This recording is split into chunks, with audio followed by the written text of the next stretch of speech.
নমস্কার, 7 hour news নেটওয়ার্কে আপনাদের স্বাগত। এবার নদীর জমিতেও দুর্নীতির অভিযোগ।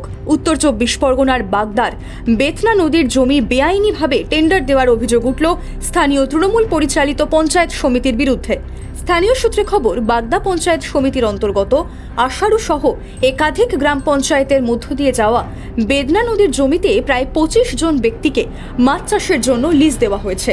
কিন্তু মাছ চাষের পরিবর্তে সেই নদীর জমিতে এখন তৃণমূলের পতাকা পুঁতে দিয়ে তা জবরদখল করা রয়েছে।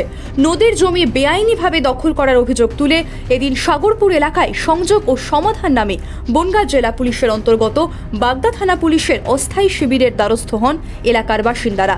নদীর পুরনো রূপ ফিরিয়ে দেওয়ার দাবি জানাচ্ছেন ক্ষুব্ধ গ্রামবাসীরা। ঠিক কি অভিযোগ করলেন এক গ্রামবাসী, শুনুন। এখানে যেটা আমি জানি যে ওই বেতনাটা নাকি পরিতোষার, উনি আবার টেন্ডার দিয়েছে চান্দু বলে একজনকে।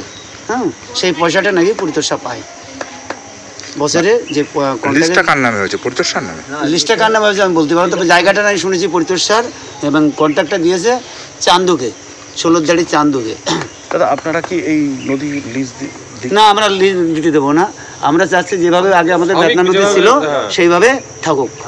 আমরা গ্রামের থেকে সবাই। আগেও তো লিজ দিয়েছিল না? হ্যাঁ, আগে একবার লিজ দিয়েছিল, তারপরে আবার কিছু 2-3 পঞ্চায়েত সমিতি কিভাবে লিজ দিতে পারে কি জানেন? না, আমরা তো জানি যে দিতে পারে না, কিন্তু এটা 2-1 মিলে জোর জবত মানে রাজনৈতিক ক্ষমতার জোরে এটা করছে। কোন দল এটা? আমাদেরই টিএমসি দল। তবে যার বিরুদ্ধে অন্যকে লিজ দেওয়ার অভিযোগ উঠছে সেই পরিতোষ কুমার সাহা তথা বাগদা পূর্ব ব্লক তৃণমূল সভাপতি কি বলছেন এ প্রসঙ্গে শোনাবো আপনাদের। এটা বামফ্রন্টের আমল থেকেই এটা রেকর্ডের সম্পত্তি ছিল। হ্যাঁ, নদী বলে তো কিছু নেই, এখন সব খাল, ছোট খাল হয়ে গেছে, কোথাও সব ঘর বাড়ি হয়ে গেছে, ছোট ছোট পুকুর গাভীর মতন হয়ে গেছে। হ্যাঁ, এটা একসময় পাবলিক রেকর্ড ছিল, দলিল ছিল, এরপরে ব্যাংকের লোনও হতো, সবাই হতো।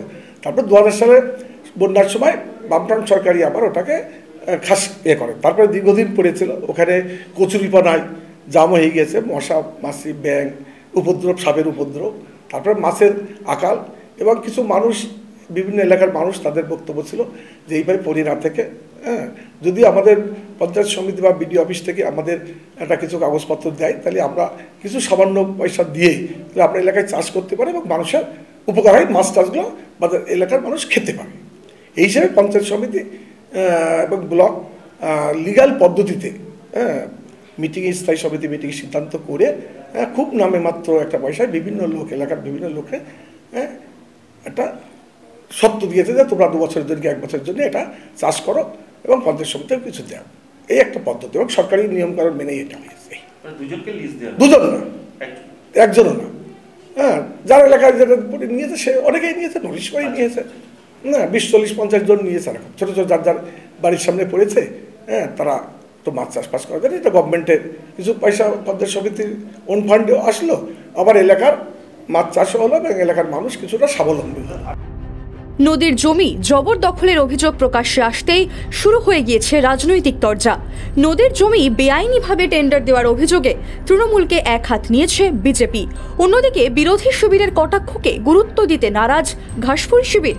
অভিযোগ খতিয়ে দেখার আশ্বাস দিয়ে কি জানালেন স্থানীয় তৃণমূল নেতা তথা বাগদার প্রাক্তন বিধায়ক বিশ্বজিৎ দাস, আসুন শোনা যাক। খাসল্যান্ড 2000 সালে বামফ্রন্ট সরকার ক্ষমতা থাকাকালীন ওই জমিটি গভর্নমেন্ট খাস হিসেবে ঘোষণা করে, এবং ঘাসল্যান্ড কাউকে লিজ দেওয়া যেতেই পারে, তার কিছু সিস্টেম আছে, সেগুলো খতিয়ে দেখতে হবে কারা লিজ দিয়েছেন। নিশ্চিত আপনারা বললেন, এটা খোঁজ নিয়ে দেখছি যে লিজ দেওয়া যায়, কিন্তু লিজ দেওয়ার কতগুলো সিস্টেম আছে, নিয়মের মধ্যেও দিতে হয়, জেলা পরিষদ দিতে পারেন। এটা এক্ষেত্রে কারা লিজ দিয়েছেন, কার অথরিটি বা কারা নির্দেশ দিয়েছেন, এটা আমরা খোঁজ নিয়ে দেখছি। এবং বাগদায় 3 বছর বিধায়ক ছিলাম, আমি জানি যে নদীগুলো সব মরে গেছে, কেন্দ্রীয় সরকার কোনো নদী সংস্করণ করেনি। তাই সব মিলিয়ে নদীর জমি বেআইনিভাবে জবরদখলের অভিযোগে বেশ সরগরম বাগদার রাজনীতি। বাগদা থেকে শান্তনু বিশ্বাসের রিপোর্ট, 7 আওয়ার নিউজ নেটওয়ার্ক। আরও বিভিন্ন খবরের আপডেট জানতে হলে 7 আওয়ার নিউজ চ্যানেলটিকে সাবস্ক্রাইব করতে ভুলবেন না, কারণ আপনাদের একটা সাবস্ক্রিপশন আমাদের কাছে অত্যন্ত মূল্যবান এবং সেই সঙ্গে আমাদের হোয়াটসঅ্যাপ চ্যানেলটি ফলো করে অবশ্যই পাশে থাকবেন। জয় হিন্দ।